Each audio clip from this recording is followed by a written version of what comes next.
Hello, welcome back to the MichaelSisco show. I am your host, MichaelSisco. A lot of stuff happening. Little less boring of a news day. We have some breaking news that I will get into later. So I guess by the time I get to it, it probably won't be breaking. And I'm sure if you follow me on Gab or Telegram, you probably already know. Although I didn't even plan on really talking about, what was happening in Boulder and whatnot. But because I found some other more amusing and lighthearted news to talk about. But, I guess it's pretty important. So we should probably touch on that later. Boulder and Hang whatnot. tight. But because I found some other. I forgot to put in my headphones. So I will probably heard that little feedback there. But no need for headphones if the audio and everything sounds good. Just let me know. Not playing any videos, so we should be fine without the headphones today. Anyways, into first order of business. Don't forget to get your copy of The Bowl of Tears and Solace from saintsedwardmedia.com by Garth T. Ogle. He is coming out with his sequel to this. And so before you read the next edition, you have to read what came first, which is The Bowl of Tears and Solace, which is actually a lot of the underlying assumptions in modern sci-fi, contemporary sci-fi pieces are really just progressive mush. But underlying this, you will find actual virtuous underlying assumptions based on the Christian worldview.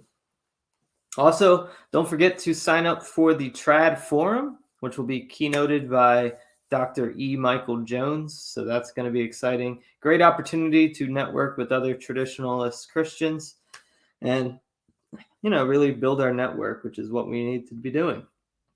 We need to be building our community intentionally, especially going forward into these times as traditionalist Christians. But today, I want to start by talking about the importance of the traditional family structure. I know just yesterday we had another mass shooting, even though it doesn't quite fit the narrative, but I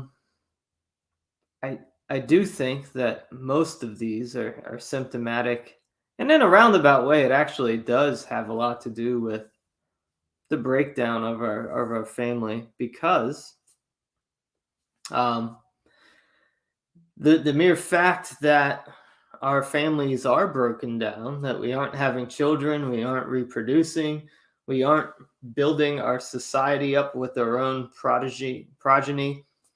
That is really why we even bring in migrants here, to replace ourselves, basically.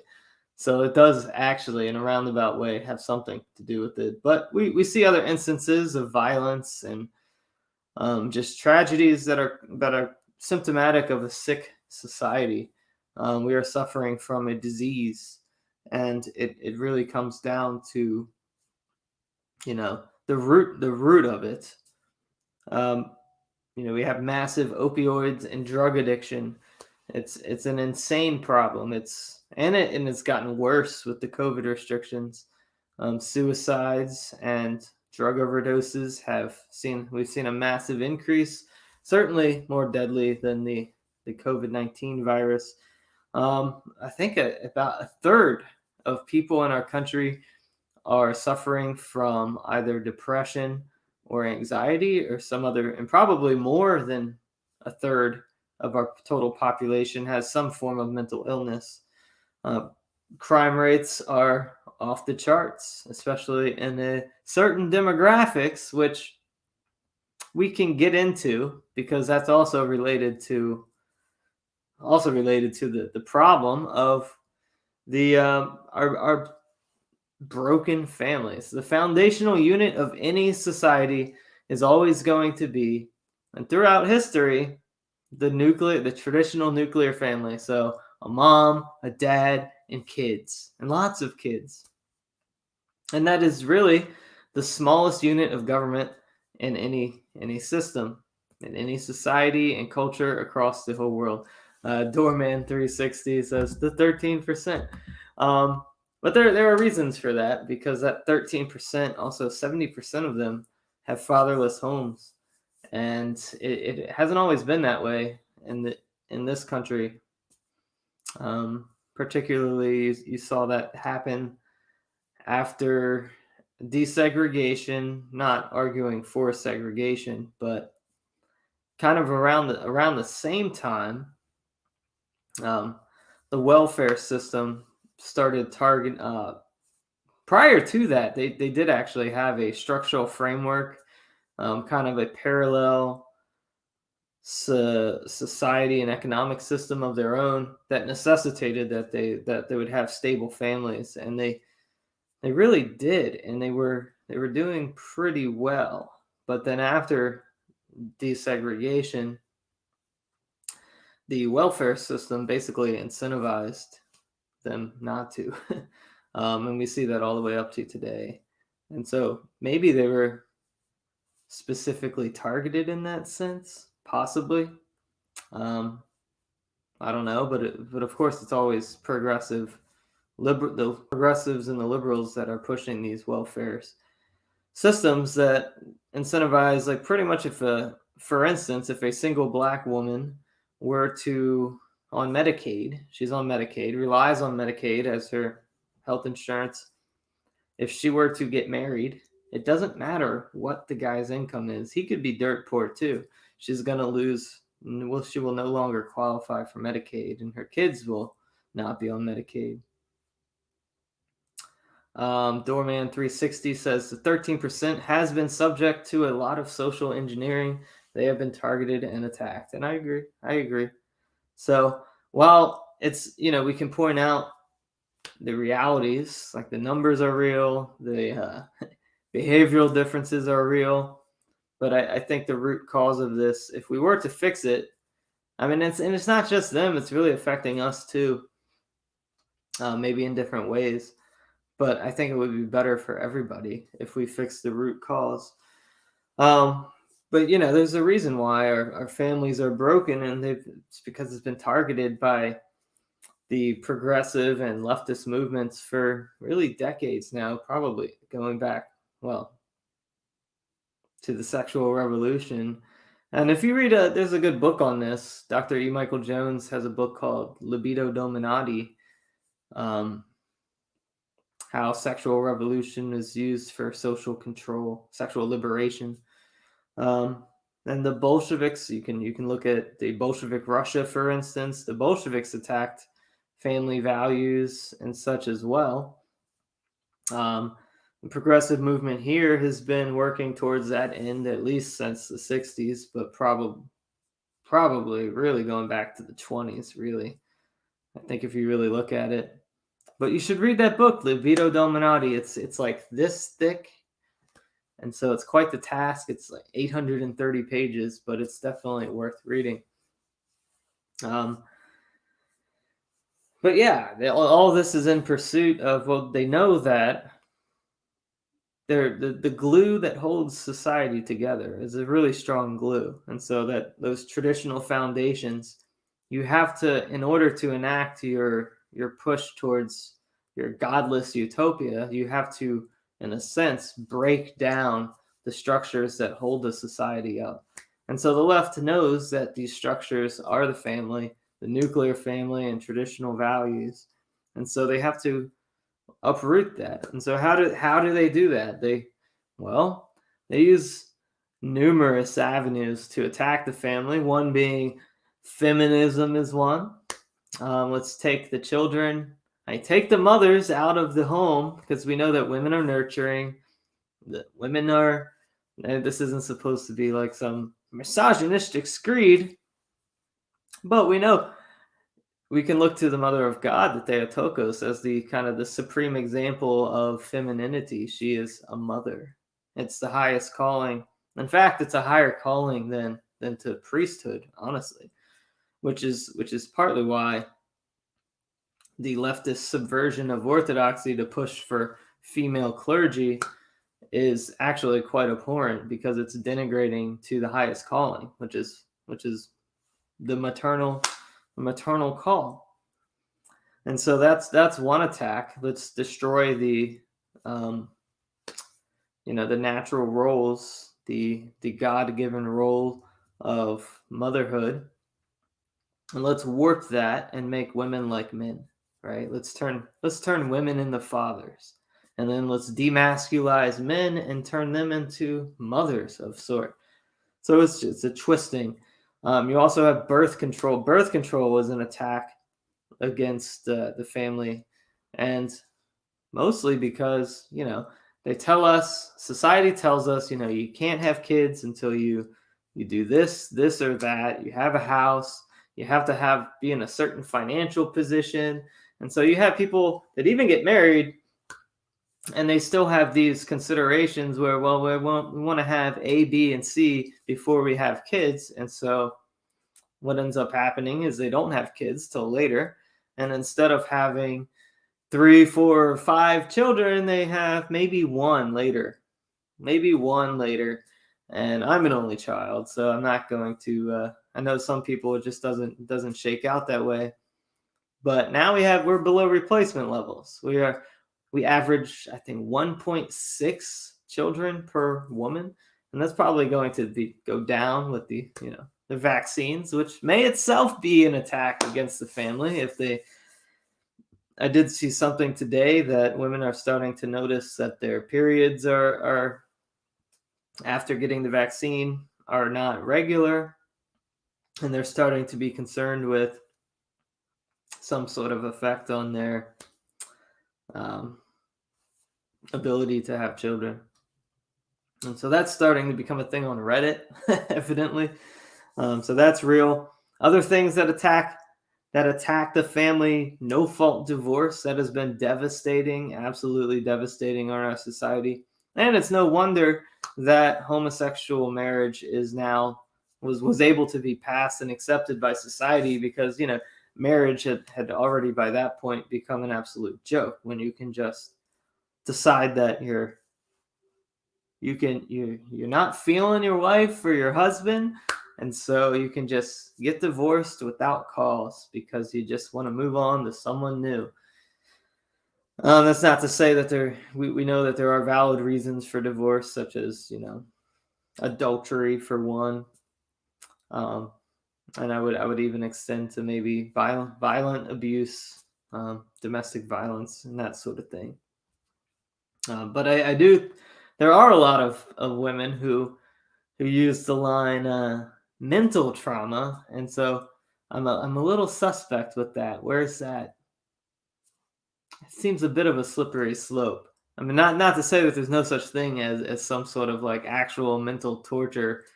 I guess I don't know. Yeah, Doorman 360, the same-sex union was in fact imposed by a judge, but if you look, it was pretty wildly accepted pretty much as soon as that happened, and you did start to see a lot of states kind of incrementally becoming, gay union states, but then with the Supreme Court, it was kind of top down. As soon as the Supreme Court made that decision, it was pretty much unacceptable publicly to oppose gay marriage.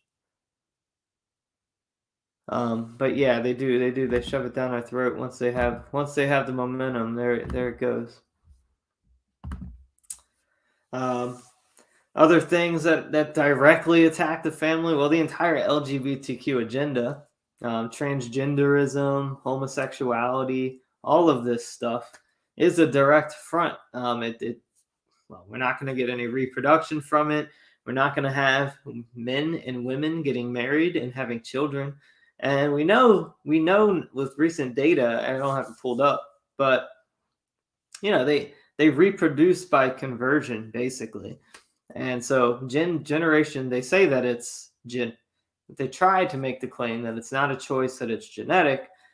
But now that it's socially acceptable, we're starting to see increased numbers of quote unquote LGBTQ people. especially in Generation Z, I think was at like 15%, which is crazy. More than twice of what any other prior generation identified as. And of course, we know they also reproduced via sexual assault and pedophilia on children. So there's that. Of course, the sexual liberation, just like sexual degeneracy, is an affront to marriage. What's up, Pano? Yeah, everybody gay. But yeah, actually, like fornication is an affront against the family because it's not within the confines of marriage, which will create that strong nucleus that we need. Because when you're fornicating and you're having sexual relations with people that aren't your spouse, well, this is how we end up with moms with 3 baby daddies, children. This whole just hodgepodge and redefining of like extended families that are just not ideal. And I'm not, I realize a lot of us are in that position because we've grown up and we've been raised in this culture. And so I'm not trying to denigrate anyone who like has step parents or anything of the sort. But what we do need to do, what we should do, is work towards the traditional ideal and encourage the traditional ideal. Of course, I mentioned welfare incentives earlier. They directly attack the family because they incentivize you to not be married. They incentivize actually having children out of wedlock.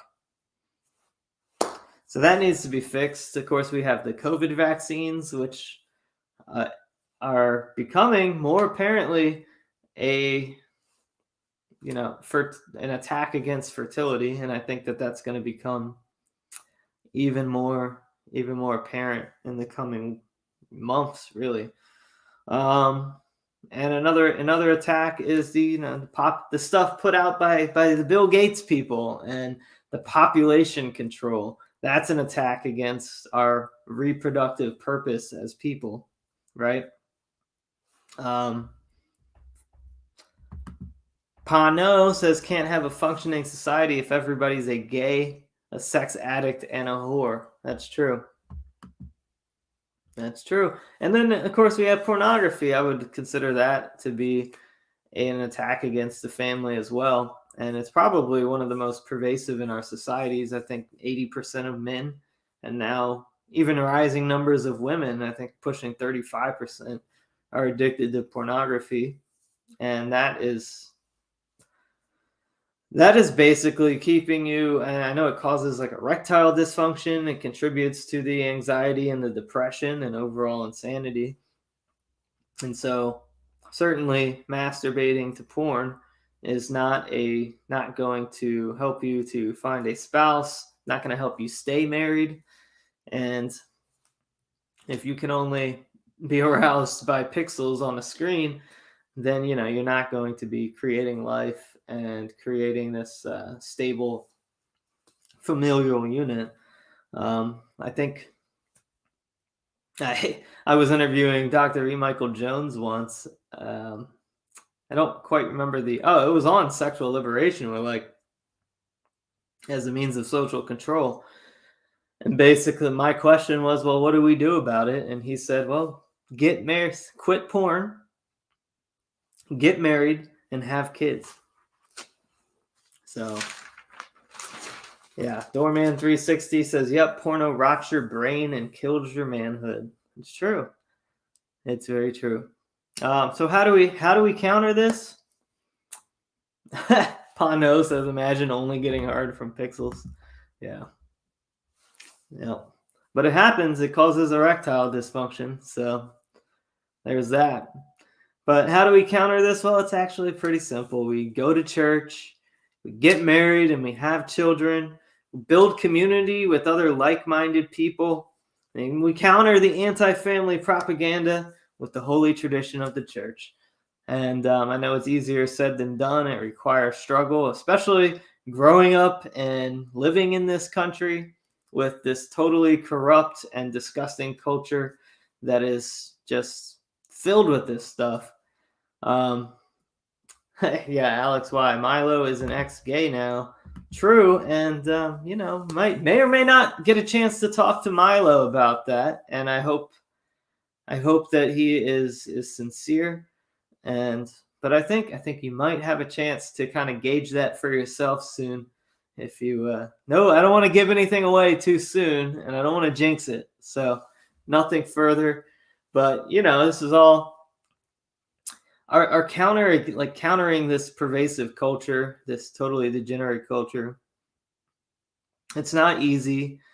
And we're all, if we're being honest and introspective, we are all affected by it, and it requires a struggle. Doorman 360 says, or join a monastery, a better use of celibacy.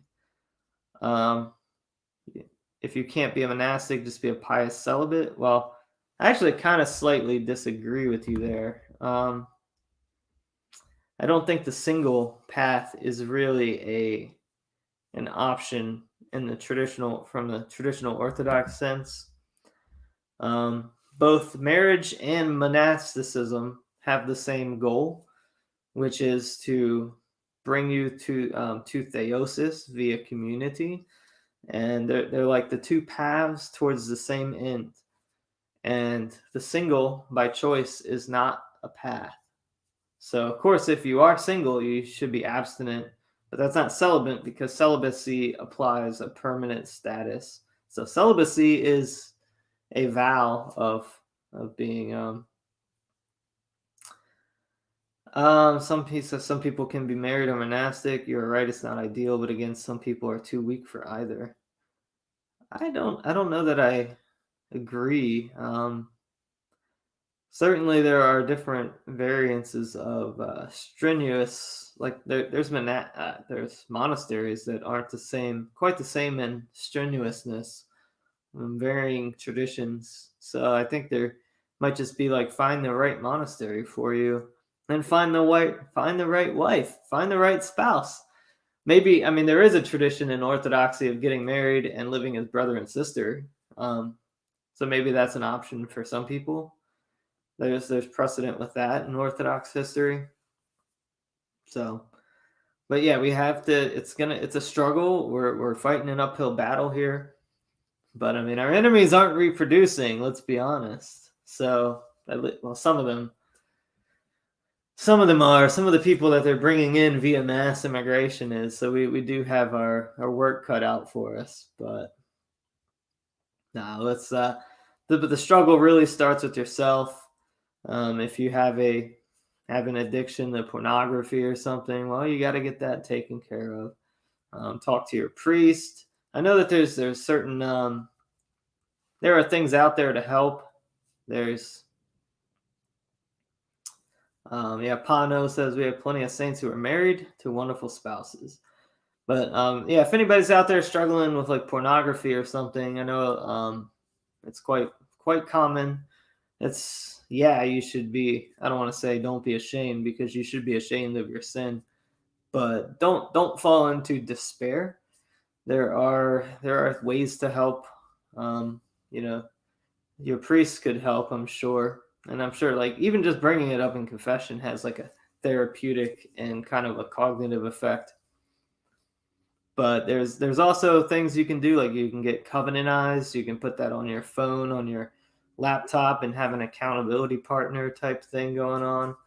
So yeah, do whatever you can, but don't keeping it to yourself is probably the worst thing you can do.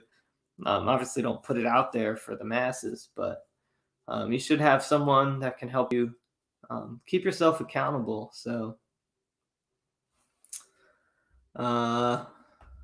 yeah. Anyways, let's get to the news. There's a lot of news.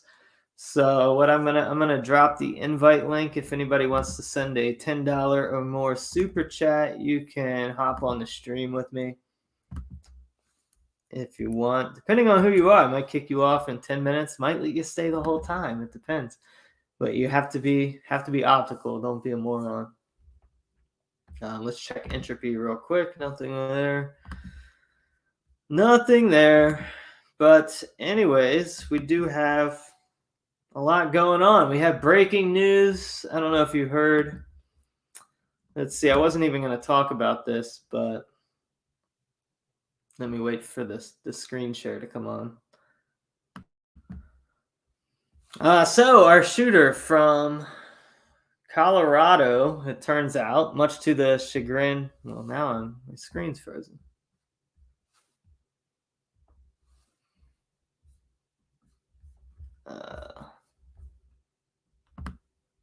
There we go. Much to the chagrin of the elites who don't want this narrative to be out here, the shooter, it turns out, this is from Tom Pappard. He does good work over there at the National File. Facebook scrub shooting suspect Ahmad al-Issa's profile previously revealed he's a devout Muslim. So unfortunately for the deep state and the progressives, this domestic terrorist is not a white nationalist, not a white supremacist. They can't use that narrative here. And of course, Facebook took his profile down.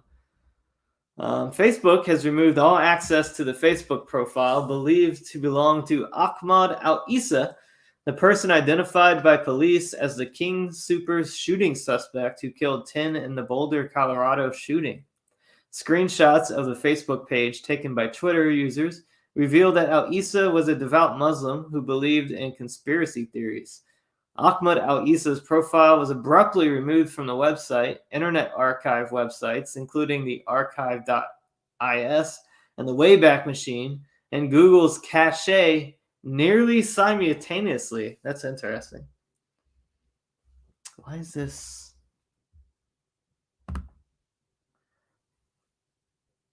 On March 16th, 2019, al-Issa shared a conspiracy theory that there were more than one shooter in the horrific Christchurch mosque shooting that occurred in New Zealand. Similarly, al-Issa believed that he was under attack from racist Islamophobic people who were hacking his smartphone. Yeah, if these racist Islamophobic people would stop hacking my phone and let me have a normal life, I probably could. Not sure what he's talking about.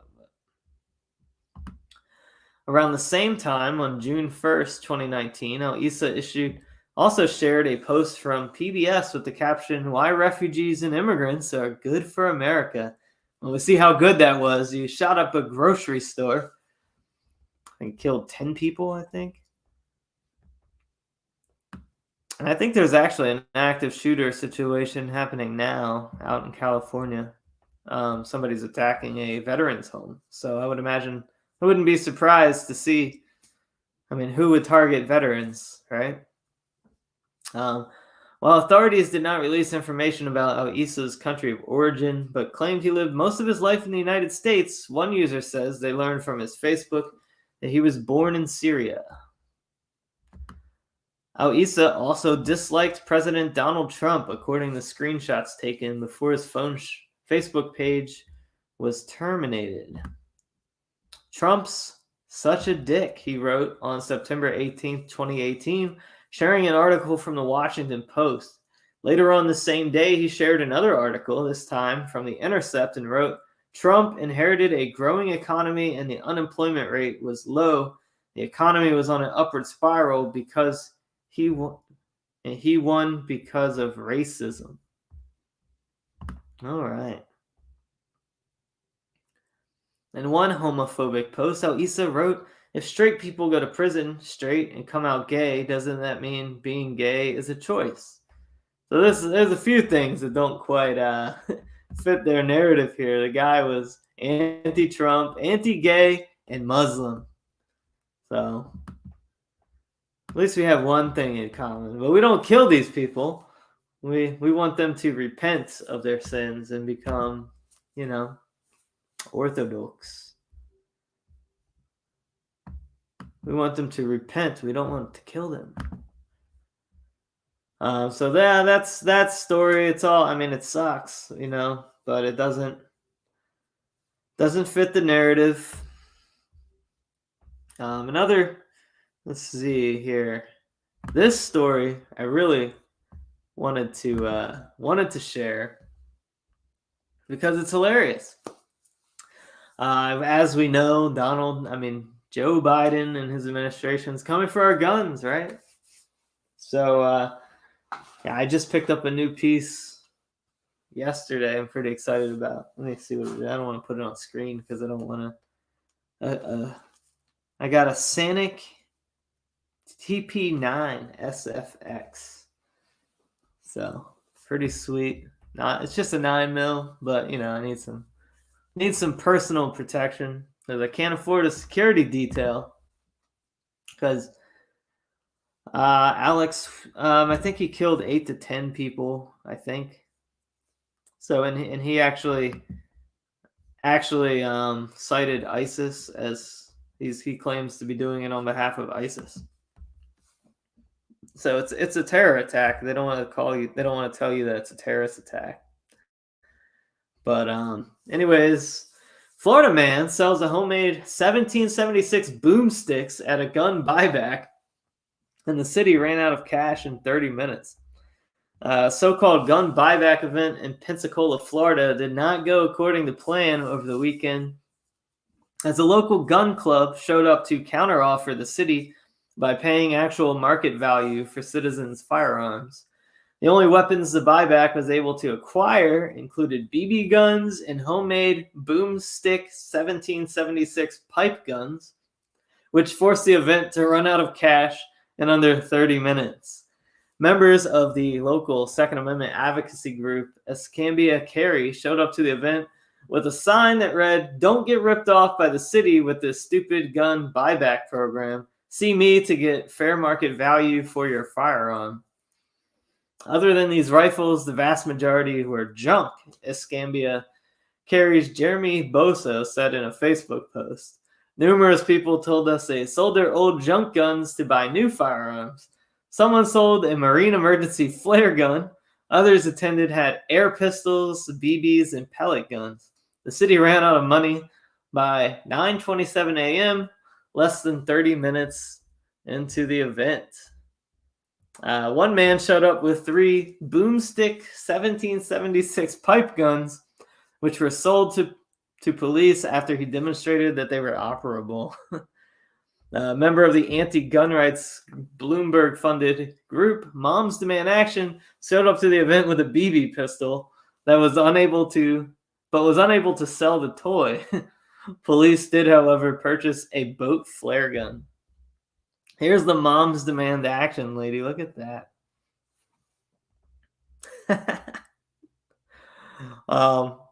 Anyways, as the Biden administration's unconstitutional stance on gun rights has caused a spike in gun sales and Second Amendment awareness within its first few months. So, wow, yeah. So, I know that I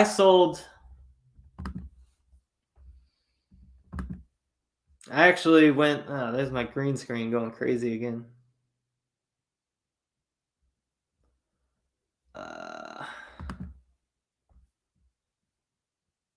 Hang tight. Sometimes it does this out of nowhere. There we go. That's a little better. But yeah, so I picked up a pistol because it's just more practical for personal defense for me than a rifle, especially with my upcoming project. I'll be kind of in the public eye a little bit more and traveling quite a bit. And so I want to carry, because in West Virginia, well, I'm allowed to. So I picked up a pistol and I ended up selling my rifle, mostly because it's just more fiscally responsible for me at the moment to sell that and to get something else. I'm going to eventually get some more, I hope. But I go to sell my 5.56 ammo that I bought just in this past December. I bought it. And I sold it for over twice of what I paid for it. And of course I used that money to buy 9mm. But it's just insane. Like just kind of mind-boggling how much the prices changed. Let's check Entropy real quick. Justin and Ann Miller say, nice library. What's a fake library, Justin and Ann? But good to have you watching. Good to have you watching. Let's get to the next story. Now this one's funny. This one's a good time. I'm doing a lot of National File today. I'm kind of friends with some of the people that are involved with National File. So, but they do good work. More masks than jellyfish. COVID mask pollution is destroying ocean ecosystems and wildlife. It's an estimated of 1.56 billion masks polluted oceans in 2020, amounting to between 4,680 and 6,240 metric tons of plastic pollution. So while COVID face mask mandates have proved lucrative for governments, the pharmaceutical and PPE industries and health officials, they have taken a devastating toll on the world's oceans and wildlife, according to ecological environmental experts. An extensive study from the marine preservation group Oceans Asia found that the number of masks entering the environment on a monthly basis as a result of the COVID-19 pandemic is staggering. From a global projection of 52 billion masks for 2020, we estimate that 1.56 billion masks will enter our oceans in 2020, amounting to between 4,680 and 6,000. We read that. These masks will take as long as 450 years to break down, and all the while serve as a source of microplastic and will negatively impact marine wildlife and ecosystems.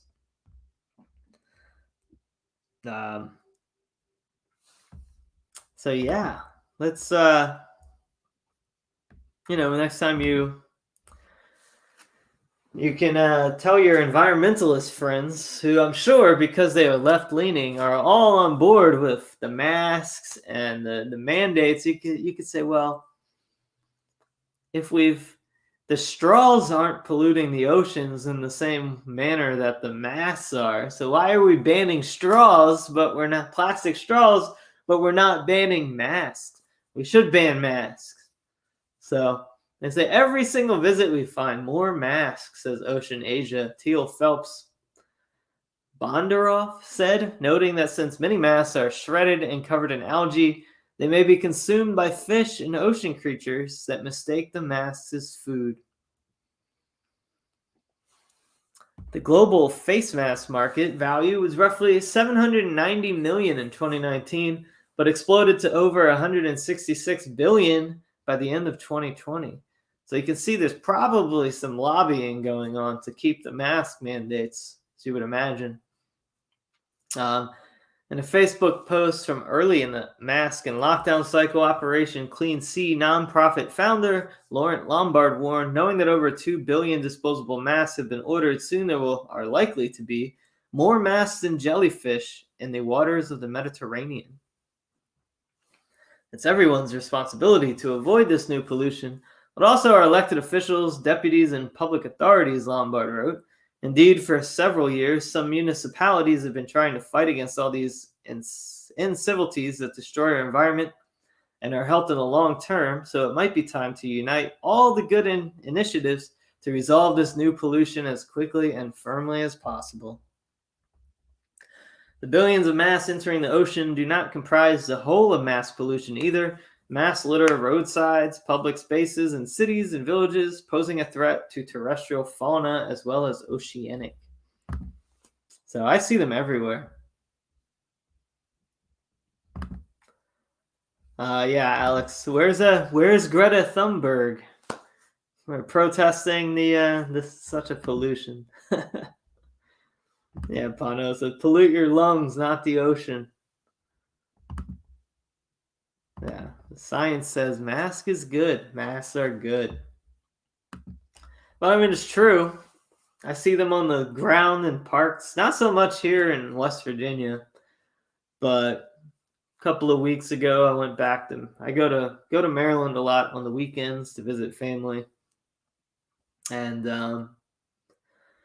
I go to a park. I went to a park with a friend, and there's just masks on the sidewalk and on the streets, and it's disgusting because you don't want to touch it because it's been on someone's face. Humanity has been turned into this disgusting thing now, which may or may not have been the agenda of the whole thing, anyways. But the Reese report says, where were the environmentalists when 5G was being rolled out? Just shows you that the left has normalized cognitive dissonance and the virtue signaling is out of control. It's true, because anything that counters the going narrative is going to get shut down. And I, for one, actually, I care about the environment. I wouldn't call myself a quote unquote environmentalist just because of the implications, the connotations that go with that. Because if you can take a rational approach, there's always this. We incentivize sensationalism, and that's incentivized through the media because they want to create. They always want this sensationalistic panic because that drives up ratings. That gets them the viewers. Our government, most of the climate change stuff is just like a political machine. We've been 12 years away from utter destruction for what? 40 years, right? And they have these organizations that are funded by the government, they get their funding, right? So it's literally their career. It's one of those things that if they were to actually solve the climate crisis, they would be out of work. So they have to perpetuate their career in order to keep their job, they need more funding. So they have to keep perpetuating crisis, right? So Florida is going to be underwater in 20 years. And then everyone sends them their money, right? And that's just how you keep the racket going. You always perpetuate crisis and climate change, global warming. It's like this thing that is not tangible enough to deny, and then they'll shame you for denying it. They'll call you a climate denier, right? And so, a lot of it is just a racket. But some of it is real. Like I'm sure this mass pollution is quite real, and other forms of pollution. I think that we should take care. We should be good stewards of the earth. But at the same time, we shouldn't panic, fall into these really monetarily motivated and politically motivated crises that are fake. So, yeah, Alex, we are called corona deniers, right? So I'm not even an anti-vaxxer, but I've been called an anti-vaxxer just for questioning the one vaccine. One vaccine. I've called into question one vaccine in my life, but now I'm an anti-vaxxer. I'm an anti-vaxxer nut. Yeah, even though I've only ever commented on one vaccine. And maybe I would be a anti-vaxxer if I knew more about other vaccines, but I just never have. I was in the Army, so before I got deployed, I got stuck with a lot of vaccines. I got the smallpox vaccine. I got who knows what. A lot of vaccines that were forced upon me as a soldier. But I questioned one vaccine. I questioned the COVID vaccine, and now I'm an anti-vaxxer nut now, especially according to Giacomo Sanfilippo, right? And the Orthodoxy and Dialogue people. Kristen Jr. says, where are all the waste bins? Biological waste bins. Well, I haven't seen one. So, I don't know. I don't see these things. I've actually never seen a biological waste bin here in the U.S. I have seen it in Europe. I've been in Europe and I've seen it over there. Just checking Entropy real quick. Oh, we have a whoa, Justin and Ann Miller, $50. Yes, ban the mask. Appreciate it. That's a quite the contribution. I appreciate it a lot, buddy. Thank you so much. If you want, I do have let me drop the invite over. If you want to hop on the stream, you're more than happy to for a few minutes. We only have like 15 minutes left to the show, but I threw that on Entropy. So if you want to hop on for a few minutes, be my guest. If not, no hard feelings, and I appreciate the support.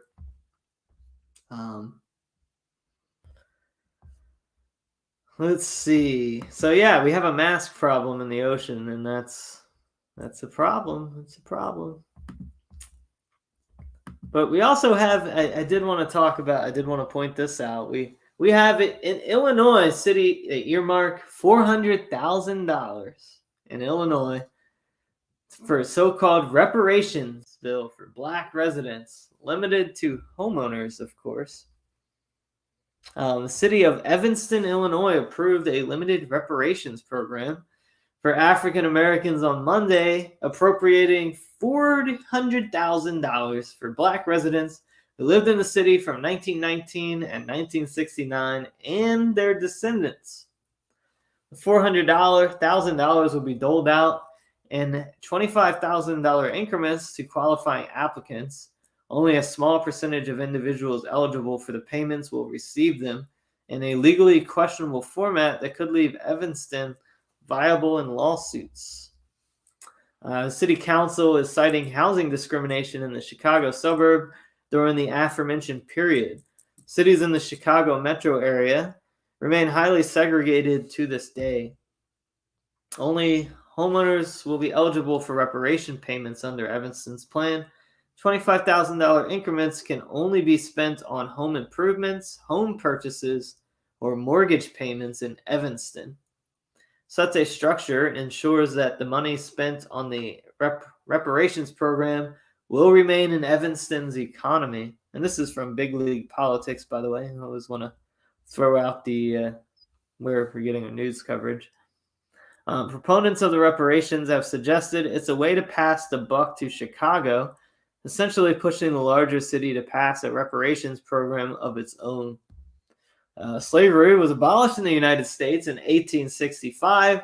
Systems of oppression have been utilized across the world in a universal fashion, with world civilizations practicing slavery and ethnic caste systems since the beginning of recorded history.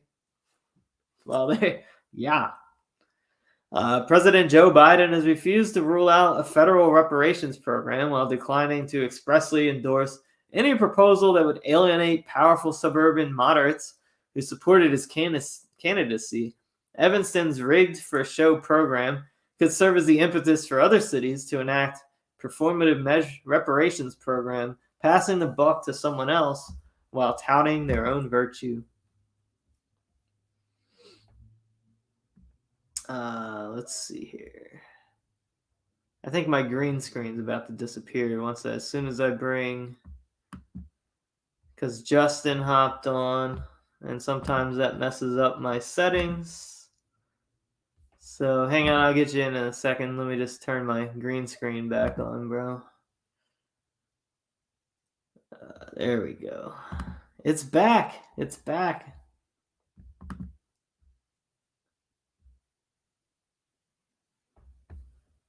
You're on.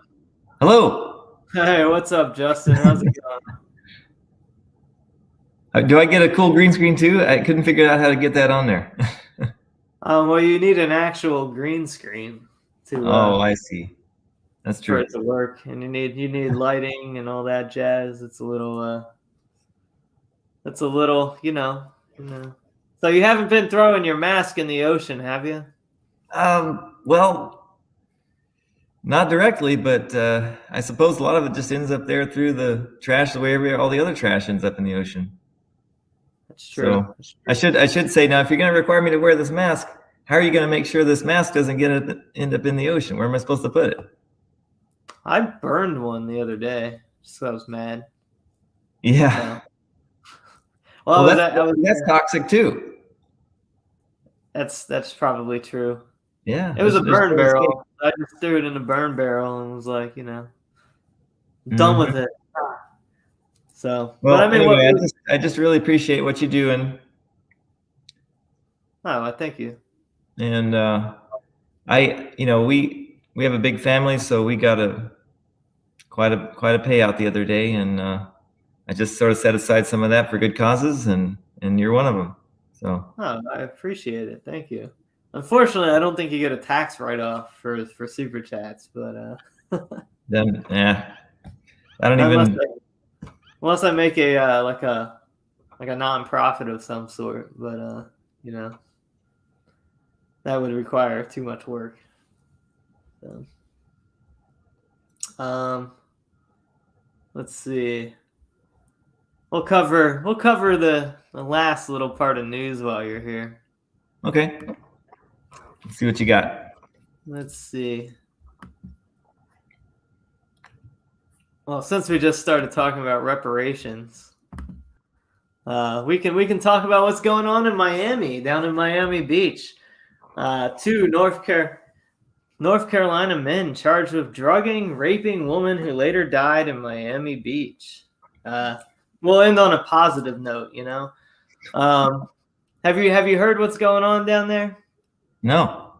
Yeah, so basically they had to shut down all the businesses and do a curfew because like these spring breakers, they're mostly, well, I want to be more optical because you're on the stream, but of a certain demographic, and they like it's so bad, like they're like brawling in these businesses and just destroying things and raping, killing people, that they've had to shut the city down. And everyone at first thought it was COVID, but no, it's just because of insanity. Oh my goodness. But yeah, this kind of explains it. 2 men from Greensboro, North Carolina, have been charged with drugging and sexually assaulting a woman who was later found dead. The alleged assault took place in Miami, Florida, which has witnessed scenes of riotous spring break gatherings over the weekend. So they took this girl, 21-year-old Every Collier and 24-year-old Dorian Taylor are accused of taking 24-year-old Christine Englehart to her hotel room after drugging her with a green pill they claimed was a painkiller, Percocet. Taylor was holding her from, well, I don't really want to go into these. It's not really. But she had no capacity to consent. And after all this, she later died.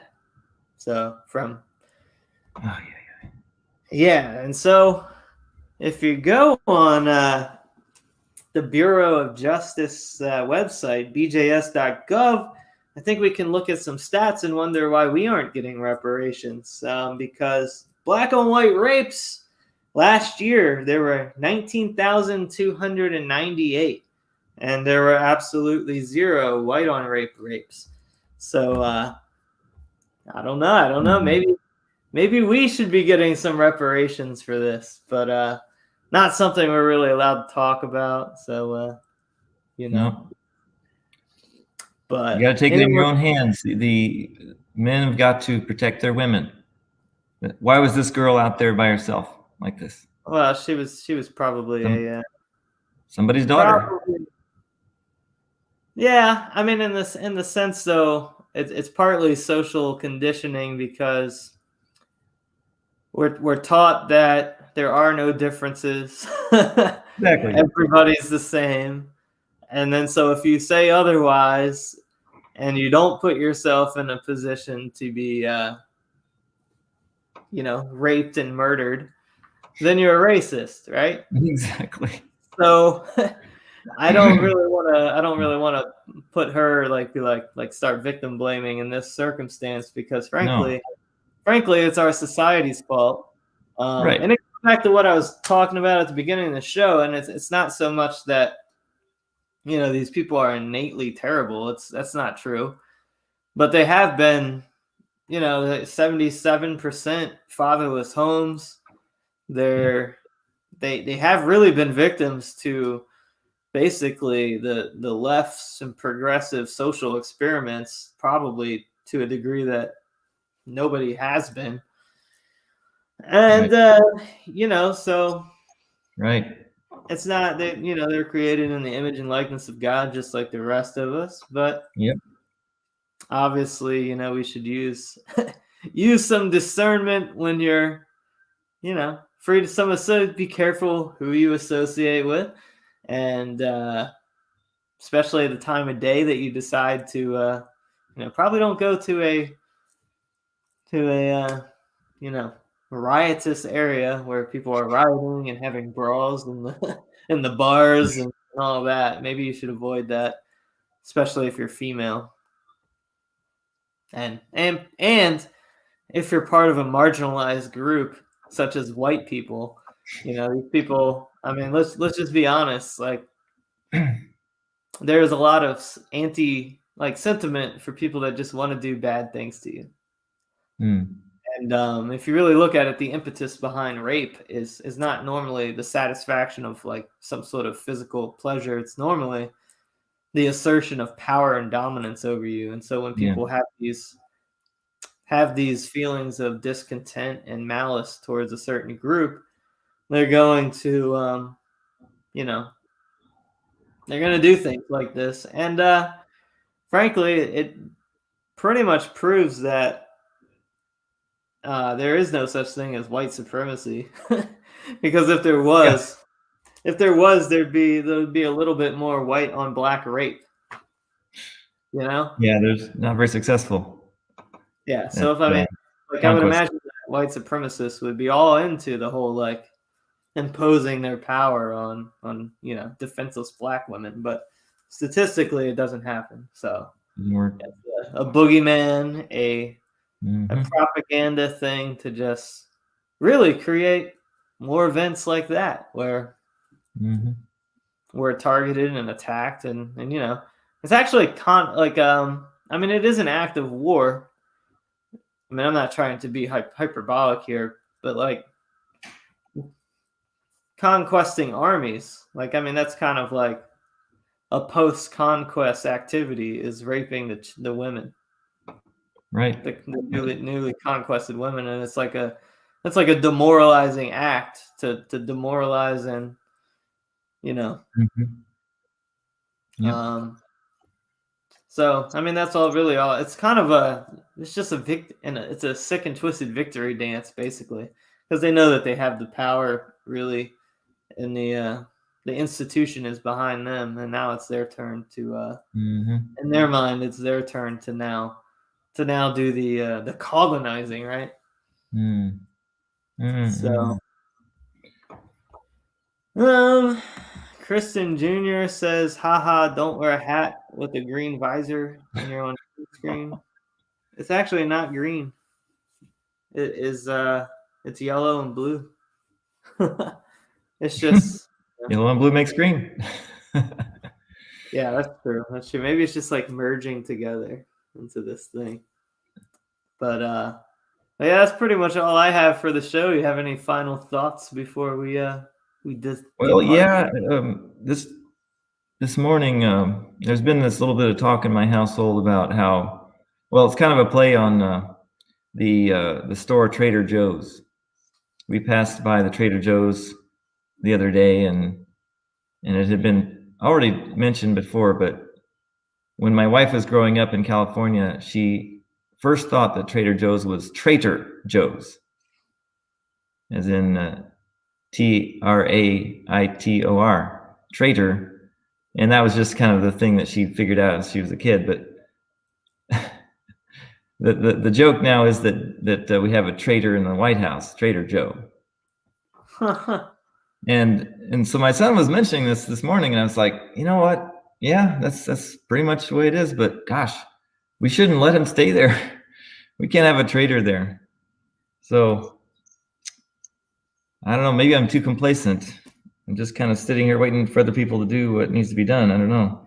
I got my things I've decided to do, but I don't know if I'm doing enough. So we'll see. Yeah.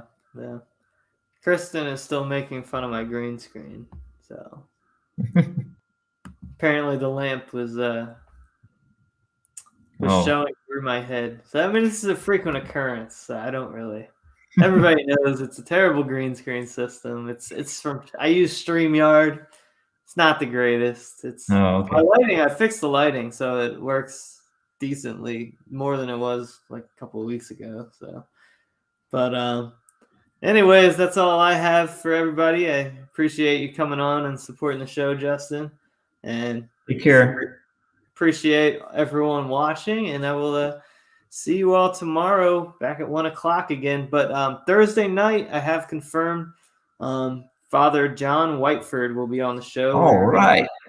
Yeah, 8:00 Thursday night, we'll be discussing sexual ethics in the Orthodox Church. So it'll be an uncomfortable show, but it needs to be things that people need to hear from our side, not the other side. So Yep. I'm looking forward to it, kind of. I don't particularly like discussing those subjects, but I think it needs to be done. So look forward to seeing everybody tomorrow, and then Thursday night for the big show with Father John Whiteford.